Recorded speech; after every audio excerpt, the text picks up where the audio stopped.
Namaskar. In this video, uh, we understand the coefficient of correlation for the grouped data.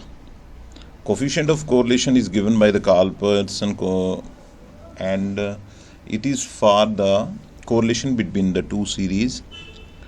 But इस video में आप देखेंगे कि हमारे पास जो ग्रुप डाटा होता है उसका कोरिलेशन हम कैसे फाइंड करते हैं, फार्मूला क्या है, बाइवेरिएंट फ्रीक्वेंसी टेबल कैसे बनता है और वैल्यूज़ को कैसे कंप्यूट करते हैं।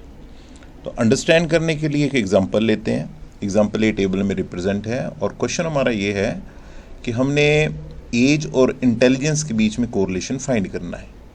क्वेश्चन इस तरीके से दिया गया है कि फोर एजेस हैं 18, 19, 21, उनका कुछ इंटेलिजेंस टेस्ट हुआ है और उसके जो मार्क्स हैं वो इस तरीके से हैं 200 से 250 तक, 250 से 300 तक, 300 से 350 तक, 350 से 400 तक।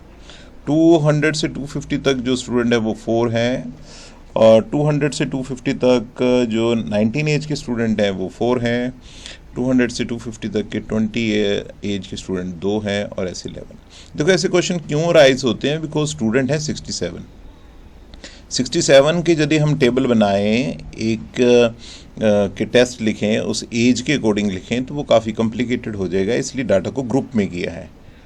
और इसका जो सोल्यूशन है उसके लिए जो फार्मूला है वो कार्ल-पियर्सन का है। उसमें है क्या, न्यूमिनेटर में n time summation F D X D Y minus summation F D X into summation F D Y whole divided by under root में कुछ टर्म्स हैं, दूसरे अंडर रूट में कुछ टर्म्स हैं, n summation F D x square और summation F D x का whole square और दूसरी तरफ n summation F D Y का square minus summation F D Y whole square. और इस फार्मूले में जो टर्म्स हैं उनमें f क्या है फ्रीक्वेंसी, dx और dy है स्टेप डेविएशन x सीरीज़ की और y सीरीज़ की।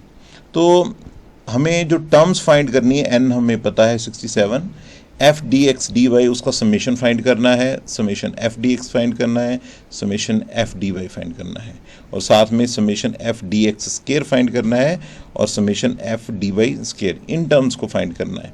यदि इन टर्म्स को फाइंड करना है तो हमारे पास एक टेबल बनेगा and that table is specially called bivariate frequency table. तो टेबल कैसे बनता है उस चीज़ को अंडरस्टैंड करते हैं।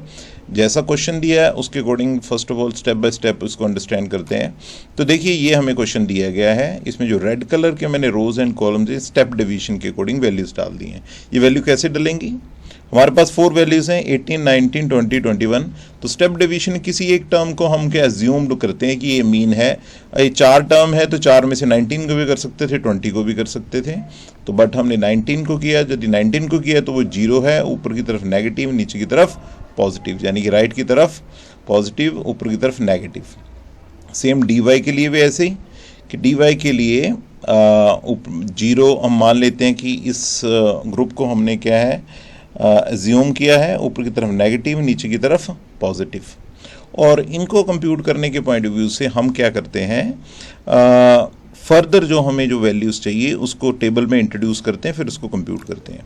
तो फर्स्ट ऑफ ऑल हमने क्या है F D Y square, F D X D Y इनको डाला और दूसरी तरफ मैंने इसको डाला और इसको कंप्यूट करने के बाद हम फर्दर कैलकुलेट करेंगे बाकी चीज़ें। तो ये जो कॉलम्स हैं इनकी वैल्यूज़ को कैलकुलेट करना है। फिलहाल हमने कॉलम्स एंड रोज को इंट्रोड्यूस कर दिया है अकॉर्डिंग टू द क्वेश्चन।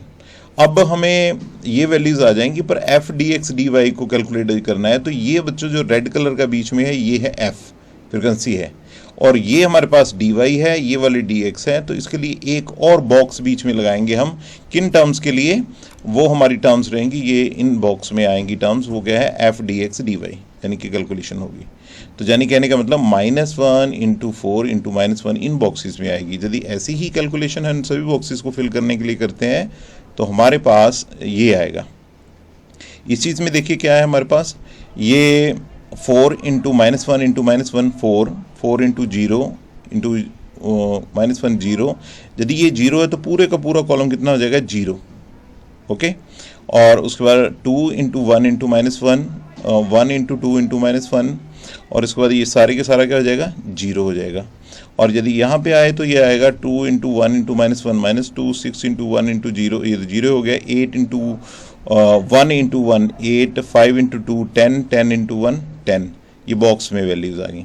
वैसे ही यहाँ पर क्या है 1 इंटू 2 इंटू -1 -2, 4 इंटू 2 इंटू 0, ये 0 होगी। 6 इंटू 1 इंटू 2, क्योंकि मैं 6 इंटू 1 क्यों बोल रहा हूँ, F D X D Y, इस पॉइंट ऑफ व्यू से। मल्टीप्लाई में तो आपको पता है एसोसिएटिव प्रॉपर्टी होती है, चाहे आप 2 को 3 से मल्टीप्लाई करो या 3 को 2 से मल्टीप्लाई करो, आंसर इज सेम।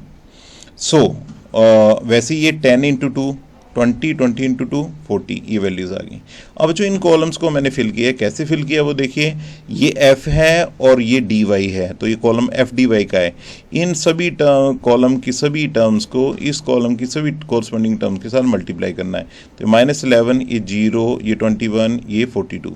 सिमिलरली यहाँ पर क्या है 11, 0, 21, 84, ये वैल्यूज़ आई और स्केयर करके आई, डी वाई का स्केयर किया।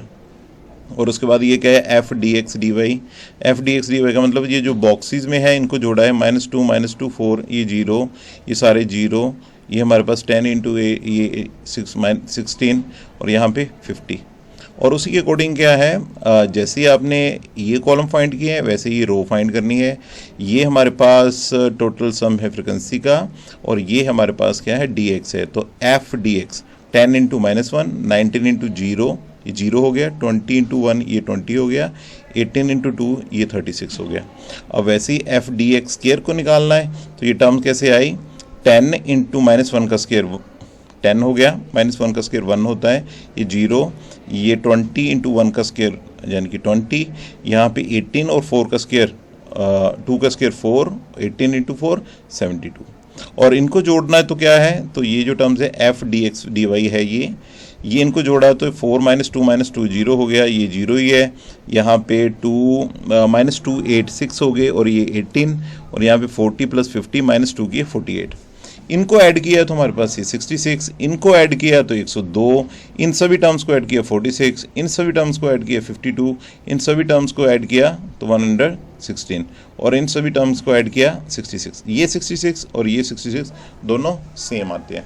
इन सभी वैल्यूज़ को, ये जो वैल्यूज़ आ रही हैं ये वो वैल्यू चाहिए थी हमें जो फार्मूला में पुट करनी है, और बाकी इजी है। तो इसमें हमने क्या अंडरस्टैंड किया कि ये क्वेश्चन दिया था, ये हमने स्टेप डिवीजन के कॉलम्स एंड रोज लगाए, उसके बाद एफ डी वाई के लिए कॉलम लगाया, एफ डी वाई स्केयर के लिए कॉलम लगाया, F D X D Y के लिए कॉलम लगाया, सिमिलरली ये 3 रो निकाली।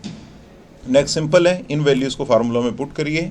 ये फार्मूला है 67 इंटू 66 -46 इंटू 50, जो वैल्यूज़ आई हैं डिनोमिनेटर है 67 इंटू 102 -46 का स्केयर, और इस तरीके से, और इसको कैलकुलेट किया, ऐसे कैलकुलेट किया और आंसर आया 0.415। Okay, it is so simple. For any query you can put in the comment box. Thank you.